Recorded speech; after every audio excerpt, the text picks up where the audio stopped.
aw minnu bɛ ka Joliba Jabarani la nin waati in na ani aw minnu bɛ ka radio Joliba lamɛn Mali kɔnɔ ani Mali kɔ kan bi araba novembre kalo tile 20 san 2024 an b'aw fo dantɛ foli min na limanaw aw ka jamukan min bɛ sigi ntɛnɛn ka se juma ma nɛgɛ kanɲɛ 9 mana tɛmɛ ni sanga 30 ye awa kunnafoni sɛbɛnw kɔnɔ kuma lakalili de don limanaw ni jamukan in bɛ sigi walasa jamana kunnafoni mana kɛ yɔrɔ o yɔrɔ o kumana ka se k'o ta k'o lase aw ma maa minnu bɛ kunnafoni lase aw ma o ye fasiri kɛbaw ye minnu bɛ yaala ka kunnafoni fara ɲɔgɔn kan ka sɛbɛn nanzarakan na kunnafoni sɛbɛn kɔnɔna la anw bɛ gafe ninnu fara ɲɔgɔn kan ka se k'o lakale aw ye bamanankan na sabu bamanankan in mana fɔ ka ban i mana kɛ maliden ye awa i na dɔɔni faamuya la n'i bɛ Mali kɔnɔ i mana kɛ Mali kɔkan i na dɔɔni faamuya la o kumana a kun de y'o ye nin y'an sigilen kɛnɛ kan limanaw an b'aw fo dantɛ foli min na an tɛ ɲinɛ radio Joliba bɛ lamɛn Segu an bɛ Segukaw fo Sikasokaw an tɛ ɲinɛ o kɔ fo ka taa se min ye awa Gawokaw ma an bɛ aw bɛɛ lajɛlen fo Mali fantan 4 bɛɛ lajɛlen an b'a fɔ ɲɛna aw danse kunnafoni sɛbɛnw lakali kɛnɛ kan bi an gɛrɛjɛgɛ donna gafe minnu na o bɛ tali kɛ le soir de Bamako ale bi yan Nouvelle Horizon b'an bolo kɔrɔ yan min ye l'indépendant ye ale bi yan min bɛ le nouveau réveil ale bi yan nɔ ni ka taa se les échos welewele ni fasidi sɛbɛn damadɔ ninnu de b'an bolo yan an bɛna ninnu lakali sisan aw ka faamuya kama o kuma na an b'a fɔ ɲɛna aw k'aw danse aw y'aw tile kɛrɛmabɔ sigi an b'a daminɛ ni min ye o ye le soir de Bamako an filɛbaw min ye soir de Bamako ye ale kumana awa a ko bi ye araba ye yɔrɔ laadala ministrew ka laadala ɲɔgɔn o bɛ kɛ bi u k'a ma ko conseil des ministres min ye le soir de Bamako ye ale kɛlen bɛ ka ayiwa sɔnni sigi min ka bi ko ni ministrew ka laadala ɲɔgɔn n'o ye conseil des ministres ye awa fɛn kelen kɔni don awa min ye a na tiɲɛ walima a na ɲɛ o de ye kuma yɛrɛ ye sabu n'i y'a lajɛ bi gouvernement kɔnɔna la a kelen bɛ bɛɛ jantolen bɛ bɛɛ la bɛɛ sirannen bɛ bɛɛ ɲɛ walima bɛɛ bɛ ka ayiwa farati bɛɛ la soir de Bamako ka kuma ye nin ye limanaw a ko nin kuma in bɛ fɔ mun na n'i y'a lajɛ awa Mali gouvernement ɲɛma n'o ye awa Choguel Kokala Mayiga ye ale bɔra ka ɲɛfɔli minnu kɛ dɔgɔkun laban in na a ka jɛrɛ dɔ n'o ye meeting de clarification ye awa ko bi conseil des ministres awa a bɛ sɔn ka gɛlɛya don a conseil des ministres sigili la dɛ sabu n'a fɔra min ye gouvernement ɲɛma ye ne ko gouvernement kɔnɔna la bi ko awa danaya tɛ yen walima fɛn bɛ kɛ gouvernement kɔnɔ min tɛ sara i la awa min ye o gouvernement ɲɛma ye yɔrɔ ni jɛrɛ bɛ kɛ bi bɛɛ ka t'i sigi k'i ɲɛ jɔ bɛɛ la soir de Bamako ko o bɛ sɔn ka kɛ farati yɛrɛ de ye bi kosɛbɛ soir de Bamako ka kunnafoni na a ko kabi Choguel Kokala Mayiga ka bɔli laban in na ni awa finitigi minnu bɛ fanga la sibiri tɛmɛnen kuma si tɛ yen a ma min fɔ u ma premier ministre awa Choguel Kokala Mayiga gouvernement ɲɛma banaw a ka jalakiliw ka ɲɛsin min ye fanga ma awa kɛra sababu ye maa caman yɛrɛ de bɔra k'a fɔ ko Choguel Kokala Mayiga ka kuma in k'a ma bɛn u ma n'i y'a lajɛ jɛrɛw yɛrɛ kɛra fara ɲɔgɔn kan jɛkulu caman bɛ yen minnu dalakan kɛra de ko Choguel Kokala Mayiga foyi ma to a ye bilen fo k'a bolo bɔ gouvernement baara la ka sababu kɛ min ye général d'armée Assimi Goïta awa ko in bɛɛ lajɛlen bɛ laban ale de bolo bɛɛ de ɲɛ jɔn bɛ ale yɛrɛ la bi n'i y'a lajɛ kununko tarata min ye novembre kalo in tile 19 ye limanaw a jala k'a fɔ waleya caman de kɛra o dɔ bɛ tali kɛ min ye Kati kan kɔnɔna la n'i y'a lajɛ muso jɛrɛjɛkulu dɔw bɛ yen olu fana ma jɛn ni Choguel Kokala Mayiga ka kuma in ye fiyewu kan muso minnu bɛ kan Sunjata kɔnɔna la awa Katikaw fɛ yen zone de défense numéro 3 Kati k'u bɛ Choguel ka kuma in k'u b'a kɔn fo ka kɔn ka se a dan yɛrɛ la ko sabu ko jɛrɛ min kɛra min premier ministre y'a laɲini dɔgɔkun laban in na o ko k'olu muso minnu bɛ kan Sunjata kɔnɔ Katikaw fɛ yen k'u bɛ jamana faamaw k'u b'u senkɔrɔma don dɔ olu ka dɛmɛ b'u ye wa k'u jijalen bɛ fana awa min ye jamana in basigi n'a bɛnko la o de y'u fana ka hami ye wa ko a ka ɲini maliden bɛɛ ka fara ɲɔgɔn kan awa ka se ka bamanciya wale k'o kɛ jugu kun kelen ye ko muso minnu filɛ Kati olu de ye nin bataki kɛ u ka ɲɛmɔgɔ n'o ye Kulubali Fatumata Keyita ye o de hokumu fana kɔnɔna la limanaw bi araba min ye novembre kalo tile 20 ye awa min ye ministrew ka laadala ɲɔgɔn ye o kan ka kɛ Kuluba faama daga yɔrɔ la n'i y'a lajɛ awa ni ɲɔgɔn ye min bɛna kɛ bi awa gouvernement ɲɛma docteur Choguel Kokala Mayiga awa ale ni général d'armée ka taa se général d'armée Assimi Goïta ani ministre tɔw u bɛna sigi bi laadala ɲɔgɔn ye k'a sigi nka limanaw a tɛna kɛ kuma caman kɔ dɛ a bɛ sɔn ka kɛ farati yɛrɛ bɛɛ lajɛlen ye o de la Fasiri Suwadi Bamako ye ɲininkali damadɔ de bɔ k'o kɛ k'a fɔ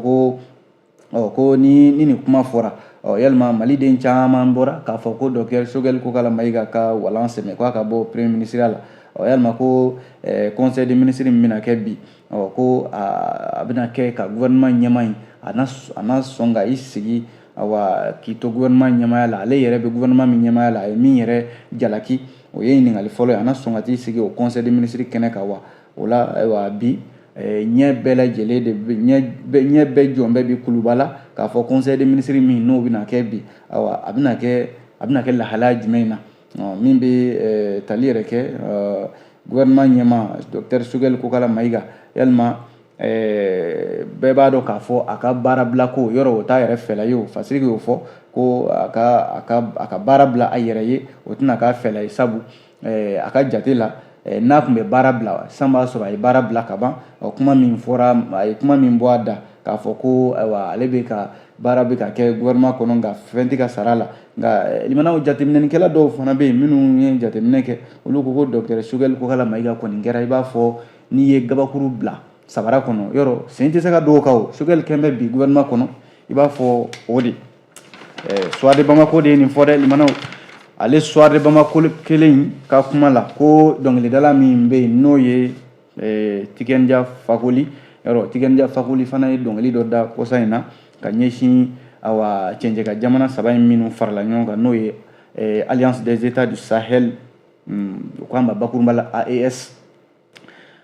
Tikenja a ɲininkara a ko dɔnkili min dara fɛ nin ye yɔrɔ jalaki fana bɔra ale da ka ɲɛsin AES ma o min ye Suwadi Bamako ka fasiri kɔnɔna la bi ko Tikenja ka jaabi kɛra mun ye a ko cɛ minnu filɛ n'u bɛ AES ɲɛma k'u hakili la ale bɛna k'u ka jeliw de ye ale tɛna kɛ maa si ka jeli ye k'a fɔ de ko karisa ka ɲi karisa man ɲi i bɛ fanga la o tɛna to ale bɛna dunni ni bala ta i nɔfɛ ka tɔgɔ duman fɔ i nɔfɛ bamananw ko ten min kɛtɔ o de fɔtɔ Tikenja Fakoli ko ni min kɛra ni baara ɲuman min kɛra ale b'o de fɔ nka k'a fɔ de ale tɛna kɛ maa si ka jeli ye jeliya yɛrɛ min bɛ kɛ nkalon kan n'i y'a lajɛ Tikenja Fakoli min bɛ reggae dɔnkili da ko a ka dɔnkili in kɔnɔ n'i y'a lajɛ dɔnkili in yɛrɛ a ma janya yɛrɛ nka dɔnkili in sera yɔrɔ la a kuma sera yɔrɔ la o de fana janyana limanaw Tikenja Fakoli min n'a dɔnnen bɛ n'a fana ka jalakiliw ye yɔrɔ ale fana tɛ nɔgɔ to kuma la kuma o kuma bɛ yen n'o bɛ farafinna kunkanko kumaw la i b'a sɔrɔ Tikenja Fakoli a fana bɛ bɔ ka lafasaliw kɛ nka ko ale kɔni ka jate la min y'ale yɛrɛ dabali ban ale ka dɔnkili in kɔnɔ maaw de sɔrɔla min ye dɔgɔyalima sugu bɛɛ lajɛlen ta k'ale sɛgɛrɛ a ka dɔnkili kɔnɔna la k'a sɔrɔ dun k'ale ka dɔnkili a ma dabɔ ka maa lafasa a ma dabɔ k'a fɔ k'a bɛ so wele maa la ko ale bɛ dɔnkilida la sisan ayiwa a ka ca san caman don n'i y'a maaw ye ale ka dɔnkiliw kɔnɔnaw ta k'a lajɛ a si tɛ yen ko ayiwa n'a ma farafinna lafasa walima ni maa o maa bɛ yen ko e ka baara kun kɛra farafinna bɔli nɔgɔ la ale ka dɔnkili bɛ ɲɛsin olu lafasali ma k'a ye k'a fɔ Mali la yan ko ale ka maa minnu bɛ a ka dɔnkiliw fɛ n'o y'a ka faniw ye olu caman de bɔra ka jalakili ta ka ɲɛsin ale Tikenja ma a ko nka ale bɛ min fɔ Mali ko in na Mali yɛrɛ de Mali ka ɲi a marabaaw bolo marabaa minnu bɛ sisan ko a ka ɲi olu bolo sabu jamanaden mana kɛ cogo min na dɛ ko Ala b'o o jamana kuntigi fasugu de di o jamanadenw ma Tikenja ka kuma kɛra nin ye a ko AES ko kuma min n'o fɔra n'o ye Alliance des États du Sahel ye a ko tiɲɛ don u farala ɲɔgɔn kan kɔnɔkulu mana fara ɲɔgɔn kan olu de mankan bɛ taa yɔrɔ jan ko ni AES jamanaw ko k'u farala ɲɔgɔn kan k'u bɛ bamaciya wale kɛlɛ k'o ka ɲi kɛ ko jɛkulu n'a farala ɲɔgɔn kan ka ɲɔgɔn dɛmɛ o ka ɲi ko ale m'a fɔ k'o man ɲi dɛ nka fɛn min ye de k'a fɔ ɲɔgɔn dɛmɛ o bɛ se ka lafiya de bɛ se ka bɔ o la nka a ka jate la ko maaw hakili la ale bɛna tugu o ɲɔgɔn maa minnu farala ɲɔgɔn kan n'o ye AES jamana ɲɛmɔgɔw ye k'a fɔ de k'a bɛna tɛgɛrɛ wɛrɛ fɔ olu kunna nka min b'ale hakili la de ale b'o de fɔ k'a ye k'a fɔ de ko o AES jamana kelen ninnu kɔnɔ n'i kumana kuma min ma taa o jamana ɲɛmɔgɔw jimisira fɛ e bɛ jate i b'a fɔ ko fasoden jugu kɛrɛnkɛrɛnnen la ko Mali yɛrɛ la yan a ɲɔ ɲɛnen bɛ yan kosɛbɛ ko ni ko ye fanga man ɲi walima n'i ye kuma fɔ min ma taa fanga jimisira fɛ ayiwa u bɛ tɔgɔ fasugu bɛɛ da i la k'a sɔrɔ dun Mali Burkina Faso n k'a fɔ Mali Côte d'Ivoire nin bɛɛ ye jamanaw ye minnu bɛ bɛɛya kɔnɔ n'o ye démocratie ye wa a bɛɛ lajɛlen ka bɛɛya mana ten dɛ i mana o kɛlɛ de kɛra wulikajɔw kɛra maaw yɛrɛ ni bɔnna a ko la walasa bɛɛya bɛ se ka na jamana ninnu kɔnɔ bɛɛya dun tɛ dɔwɛrɛ bɛɛ ka to yen i k'i hakilila fɔ bonya ni karama kɔnɔ nka o hakilila fɔ n'o nana kɛ gɛlɛya yɛrɛ ye a tigɛniya ko o de t'ale yɛrɛ fɛla ye wa ale y'a ka dɔnkili da ale hakilila ale ka dɔnkilida kɔni ye maa minnu bɛ yen ni u kumakan tɛ se yɔrɔ la olu de ye olu ka kuma lasela ye nka k'a ye k'a fɔ ni dɔnkili dara n'o ma taa maa min jimisira fɛ e na jate k'a kɛ i b'a fɔ fasoden jugu walima e na jate k'a fɔ i n'a fɔ e tɛ jamana fɛ a ko ale ka dɔnkili tɛna ɲɛsin k'a fɔ ko maaw kun hakili la ale bɛna kɛ jeli de ye ko ka Asimi tanu ka kɛ jeli ye ka capitaine Ibrahima Traoré tanu walima ka kɛ jeli ye ka Abdramane Tchani k'o tanu awa ale kɔni bɛ camancɛ jiriya de la a tɛna kɛ maa si ka fankeleman ye k'a bɛ taa o tigi dɛmɛ a ye kuma min bɔra a da awa ko o kuma ka kɛ ale jalaki fɛn ye nka min kɔni balila la o ye ale yɛrɛ ka awa maa minnu b'a ka dɔnkiliw lafasa dɛ olu de kɛra ale jalakibaw ye ko nka k'a bɛ faamu ni ɲɔgɔnna caman y'ale sɔrɔ ale ye dɔnkiliw da jamanaw la ka o jamana ɲɛmɔgɔw ale furadama jamana kuntigi min bɛ fanga la k'a fɔ k'a bɛ tugu o nɔfɛ ka k'o ka jeli ye o ma k'ale ka baara ye tile kelen wa ale b'o sira kelen de kan dɛ o dɔnkilida in ni fɛn min ka ɲi a b'a fɔ ni fɛn min yɛrɛ man ɲi fana man ka kɛ ale jalaki ye dɛ limanaw kunnafoni de filɛ an ye nin bɔ soir de Bamako kɔnɔ bi aw bonya bɛ nin kunnafoni la.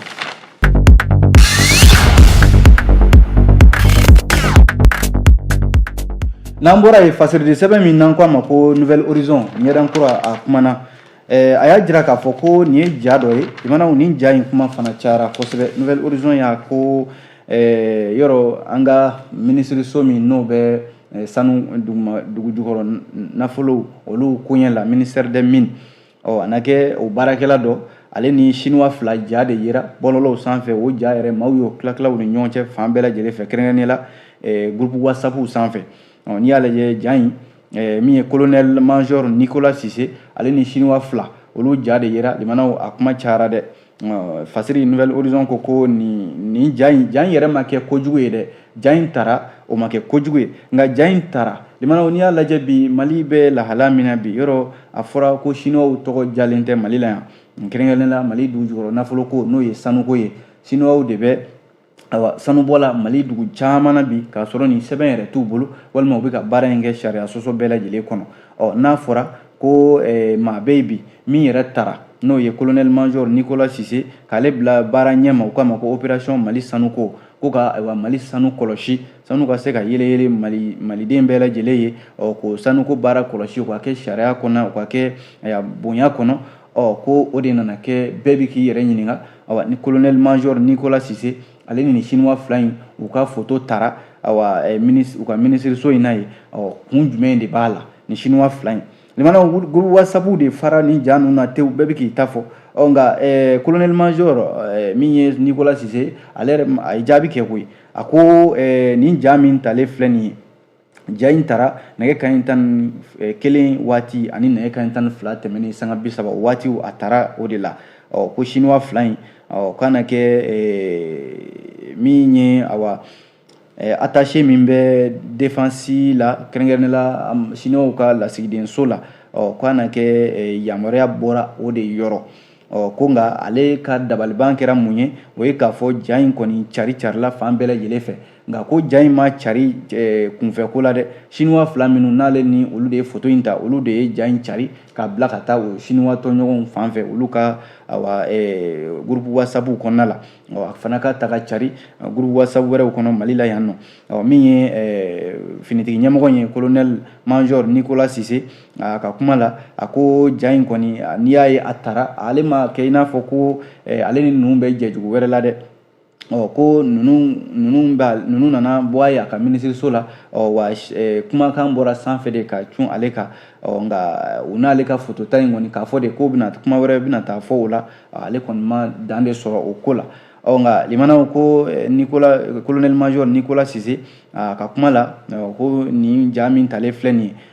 limana na ay be dabali ban maaw ma jayenge ko jugu yenga waati laban yɛrɛ la yɔrɔ siniwaw tɔgɔ jalen tɛ k'a fɔ de mali dugu caman de bɛ yen kɛrɛnkɛrɛnnen la kɛɲɛba maraw la a fɔra k'a fɔ ko kɛɲɛba mara caman de bɛ yen siniwaw de kɛlen bɛ ka taa sanu bɔ yen nɔ u b'a bɔ cogo min ka d'u ye sariya t'a la maa min fana tan bɛ ko ka o ko kɔlɔsi n'o ye opération mali sanuko ye o maa kelen ni o siniwaw de foto tara o de yera bɔlɔlɔw sanfɛ k'a sɔrɔ don mali code minier kura min n'o o bilala san 2023 tɛmɛnen o y'a yira k'a fɔ ɲangini caman de bolodalen bɛ maa minnu bɛ yen n'u bɛ mali dugu jukɔrɔ nafolo bɔ a kɛra dugu jukɔrɔ nafolo sugu o sugu ye n'i b'a bɔ awa ni tɛgɛ tara la k'a fɔ a ma kɛ sariya kɔnɔ awa code minier bɛ se ka ɲangini ben i kan i bɛ se ka amande sara i bɛ se ka hali kasoladenw yɛrɛ kɛ a ko la wa hali ni tɛgɛ tara ka minɛn minnu to i bolo o minɛn ninnu bɛ minɛ i la ni maa min y'i bila a baara la e min minɛna e na o minɛnw sara a tigi ye limanaw kunnafoni de tɛ nin an ye nin bɔ Nouvelle Horizon kɔnɔ bi aw bonya b'a la.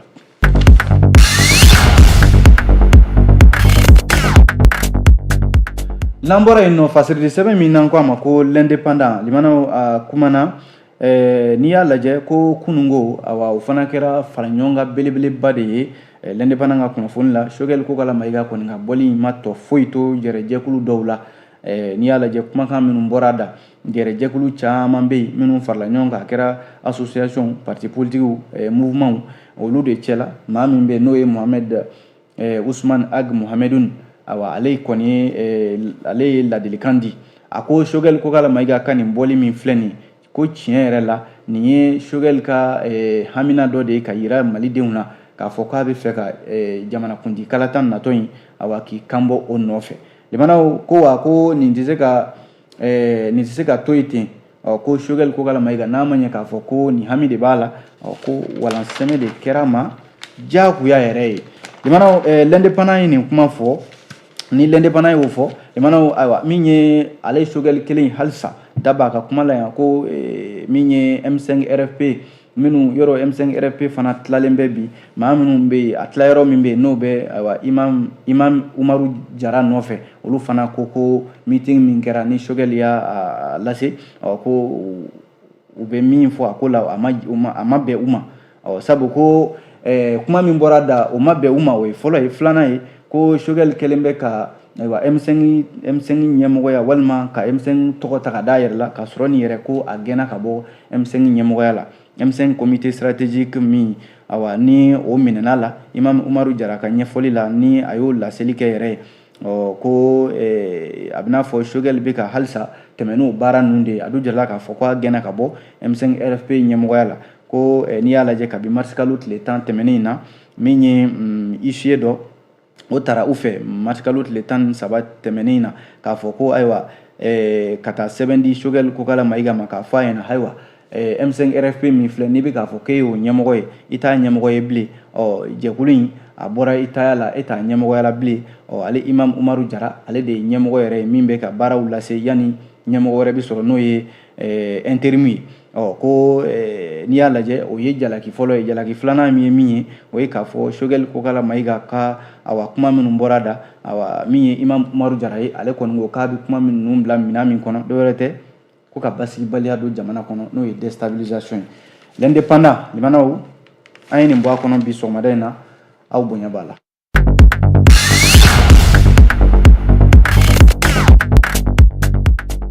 n'an bɔra yen nɔ an bɛ don fasirili sɛbɛn min kɔnɔ o ye le nouveau réveil limanaw nouveau réveil ko a fɔra k'a fɔ maa minnu bɛ yen n'olu ye nɛgɛjuru siratigiw ye n'o ye téléphone-tigiw yɔrɔ téléphone mana k'i bolo i b'a sɔrɔ fɛnnin dɔ b'a kɔnɔ u k'a ma ko PC dɔw yɛrɛ k'a ma ko carte SIM o nin waati in na jamana ɲɛmɔgɔw de y'a laɲini jamanaden bɛɛ lajɛlen fɛ téléphone-tigiw ko u ka PCw k'u ka taa PCw lakodɔn n'u yɛrɛ tɔgɔ ye u ko min ma ko identification jamanaw nin baara min filɛ nin n'a fɔra k'a fɔ dan sigilen don a ko yɛrɛ la sabu yanni décembre kalo tile 15 natɔ in cɛ ko ni maa min ma taa i ka PC lakodɔn nɛgɛjurusotigi ninnu fɛ yen e ka PC bɛ bɔ i taya la walima e ye nɛgɛjuruso nantanya n'i y'a lajɛ kabi novembre kalo tile 4 tɛmɛnen san 2024 ko maliden fanba de bɔra nin kibaruya in kalama communiqué min n'o bɔra AMRTP ale yɔrɔ k'a fɔ ko ayiwa a ɲininen bɛ jamanaden bɛɛ lajɛlen fɛ ko bɛɛ ka taa i ka puce i ka taa a lakodɔn k'a bila i yɛrɛ tɔgɔ la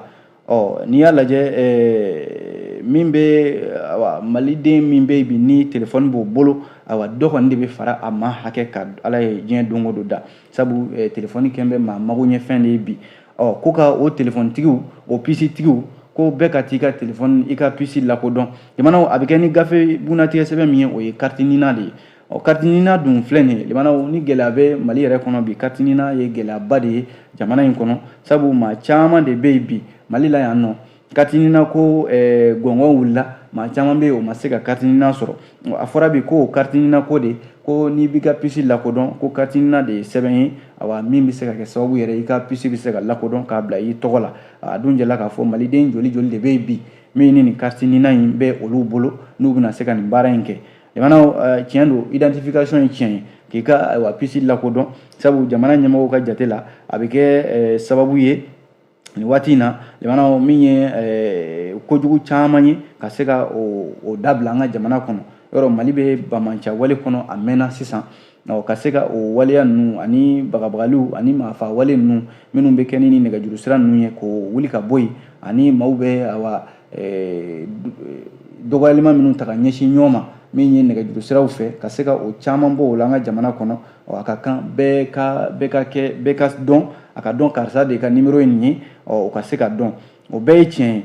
k'a ye k'a fɔ fana hali n'i y'a lajɛ sɔrɔ nasira la limanaw bi bi in na ni telefɔni b'i bolo i b'a sɔrɔ maa caman bɛ yen wari cicili ɲɔgɔn ma a bɛ kɛ ni nɛgɛjuru sira kelen ninnu de ye nka dun jirala k'a fɔ yɛrɛ ko a fɔ min ma ko paiement monnaie o caman de bɛ tɛmɛ ni nɛgɛjuru sira ninnu fɛ n'a fɔra ko o nɛgɛjuru sira kelen ninnu ko maaw ka taa o lakodɔn k'a k'i ta ye a dun jirala k'a fɔ a tɛ kɛ ni fɛn wɛrɛ fo carte nina walima sɛbɛn wɛrɛw bɛ yen nɔ carte nina bɛ tugu minnu nɔfɛ walima carte nina sɛbɛn numéro bɛ minnu sanfɛ ko n'a fɔra ko o tɛ maa min bolo e tɛ se k'a kɛ walima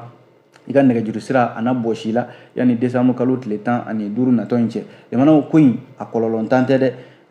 n'i taara nɛgɛjuru sira tigi ninnu ka daw la bi jama de bɔnnen bɛɛ ye jama min bɛ yen bɛɛ bɛ k'a ɲini de ko n ka puce ka se ka kɛ n tɔgɔ la limanaw ko in a fɔra k'a fɔ a kibaruya ma di bi a dira a mɛnna sabu ko kabi san 2023 février kalo la ni kibaruya in kun dira a na kɛ malidenw ma nin ko in ta ba la nka a fɔra ko kabi nin waati dira ko la n'o sera k'a sɔrɔ i ma t'i ka puce lakodɔn a na minɛ i la mɔgɔw ka sɔrɔ ka wuli ka da ɲɔgɔn kan ka taa nin baara in na limanaw dɔw ɲininkara olu ko waati kɔni tɛ se ka labɔli kɛ n'a fɔra ko décembre kalo yɛrɛ yɔrɔ o sera ka ban o tile 15 ko n'o sera ka sɔrɔ nin maa min ka puce lakodɔn maa caman ko k'u b'a ɲini jamana ɲɛmɔgɔw fɛ halisa u ka dɔ fara waati kofɔlen in kan n'o tɛ nin waati min kofɔlen filɛ nin waati in bɛ se maliden caman bɛ carte nina t'u bolo wa jama yɛrɛ ka ca kosɛbɛ maliden maa 22 n'a fɔra ko bɛɛ dɔw yɛrɛ carte nina t'u bolo ko bɛɛ ka taa u ka puce identifier ayiwa a gɛlɛyantan tɛ dɛ wa a na kɛ sababu yɛrɛ ye bi bi in na wari ci minnu bɛ sen na a fɔra k'a fɔ ko a bɛ sɔn ka dɔ bɔ sɔrɔw la dɔw caman bɛ yen u ka wariko ciw bɛ tiɲɛ walima maa minnu bɛ yen n'u ka ci yɛrɛ tɛ ɲɛnabɔ ni nɛgɛjuru sira tɛ n'a fɔra ko o nɛgɛjuru sira yɛrɛ minɛni la pewu yɔrɔ o ye ko yɛrɛ tiɲɛni pelenge tewu limanaw kunnafoni de filɛ an ye nin bɔ le nouveau réveil kɔnɔ bi aw bonya b'a la.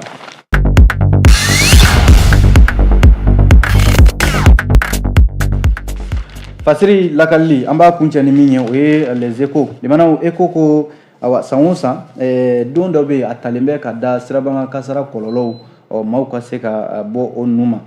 ko ɲina min ye journée mondiale du souvenir des victimes d'accident de la route o ye maaw ka se ka tasibila kɛ ka hakililajigin kɛ maa minnu bɛ yen n'u ye kɔlɔlɔ sɔrɔ siraban kana la kɛrɛnkɛrɛnnenya ka sababu kɛ sirabanga kasara ye jate min bɔra minisiri min bɛ sirabaga ko kɔɲɔ kunna taama ko ko min ye maa 1,000,000 ani buruburu 3 limanaw o de ni bɛ to sirabaga kasara la san o san maa min bɛ jogi o fana la o bɛ se maa 50,000,000 ɲɔgɔnna ma siraba sanfɛla la minisiri madame Dambele Madina Sisoko ale de ye baara ninnu ɲɛ minɛ min koromo karila nin kun y'a tago 13nan de ye journée mondiale du souvenir des victimes d'accident de la route a kɛra novembre kalo tile 17 tɛmɛnen na a yɛrɛ ka minisiriso jabala la madame Dambele Madina Sissoko ko an bɔra ka ma hakɛ min fɔ sisan maa miliyɔn 1 ani murumuru 3 o ni de bi to siraban kasara la yɔrɔ o ye ko ye maaw kan ka u janto min na maa miliyɔn 50 fana bi jogin ko min nɔfɛ a ka kan maaw ka se ka u janto u yɛrɛ la siraba sanfɛla la a ko nin don min filɛ nin san o san a bɛ ɲɛnamaya a jarala k'a fɔ novembre kalo la a bɛ ɲɛnamaya yɔrɔ diɲɛ tɔnba de ye laɲini dɔ kɛ n'o ye résolution 64 255 assemblée générale min kɛra nations unies fɛ ko ka tasibila kɛ ka ɲɛsin maa minnu ni tora siraba kana la san o san jate dɔ de bɛ fara kan ka taa fɛ o b'a yira k'a fɔ halisa siraba kasara hali ni ladilikanw bɛ di n'a bɛ fɔ maaw ka boli dɔɔni maaw ka siraba sariyaw bonya k'a bɛna fɔ dɔ de bɛ fara kɔlɔlɔ kan san o san a kun ye mun ye ka maaw hakili jigin siraba kana kɔni man ka kɛ maaw fatu yɔrɔ ye walima ka kɛ maaw ka kɔlɔlɔ sɔrɔ yɔrɔ ye wa fanba yɛrɛ bɛɛ lajɛlen ye denmisɛnnin fitininw de ye minnu si b'a daminɛ san 5 ka taa bila san 29 la hali maakɔrɔbaw yɛrɛ b'a la balikuw ka daminɛ san 18 ka taa bila san 29 minnu si sera baara ye n'i y'a lajɛ ko bolimafɛn senfilatigiw ka daminɛ mototigi sen 2 ka taa bila sen caman na 100 o 100 maa 30 o ni bɛ to moto kana la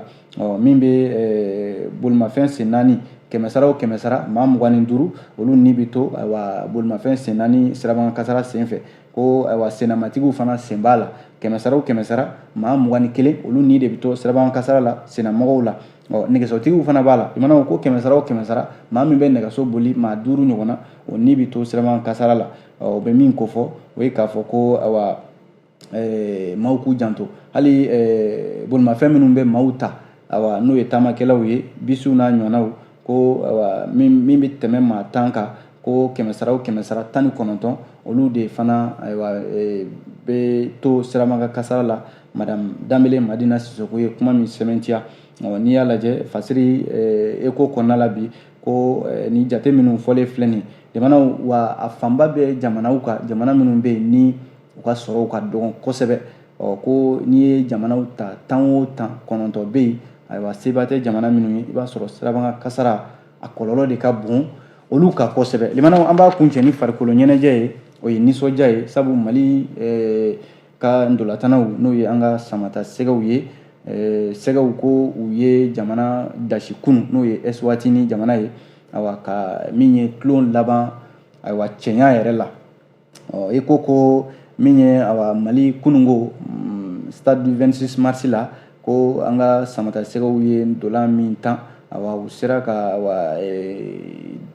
tile 5nan n'o ye 5e journée ye o kun cɛ cɛɲa yɛrɛ la sabu ko min ye an ka ndolatana Nɛnɛ Dorgilès ale sera ka min ye ndola celu 3 kɛ min ye Kamori Dumbiya ye ale fana ye celu kɛ El Bilal Touré ani Mamadu Dumbiya ninnu de kɛra Mali ka celu donbaw ye n'i y'a lajɛ min ye groupe 1 kɔnɔna la 5e journée ko a kun cɛra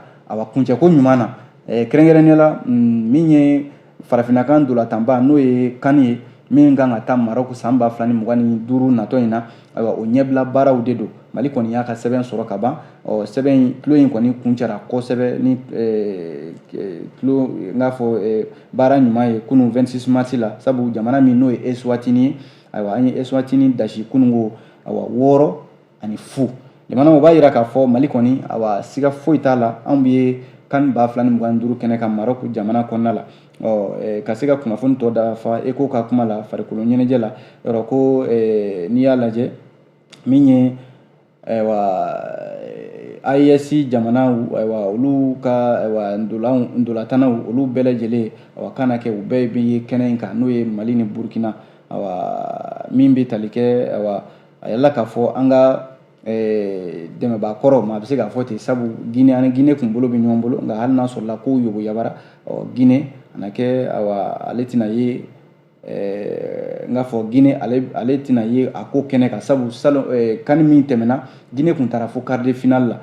o mana bɔ yen nɔ min ye Tanzanie ye ale ye sili o bɔ o de dasi n'o ye Guinée kaw ye o mana bɔ yen Benin jamana ko L'Angola ni Mozambique olu fana kan k'u ka sɛbɛn sɔrɔ ka taa a ko kɛnɛ kan min bɛ tali kɛ lizo n k'a fɔ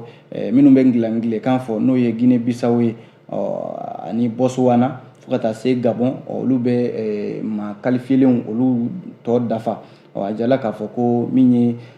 CAN 2025 ye limanaw a bolodalen bɛ ni a ye simako de ye dɛ limanaw décembre kalo tile 21 san 2025 ka taa bila janvier kalo tile 18 san 2026 Maroc jamana kan limanaw an sera ka min lakale kunnafoni sɛbɛnw kɔnɔ bi o ye nin ye ni Ala sɔnna sini ye don dɔ fana ye Ala k'o yira an na a k'an bɛn diɲɛ waati wɛrɛ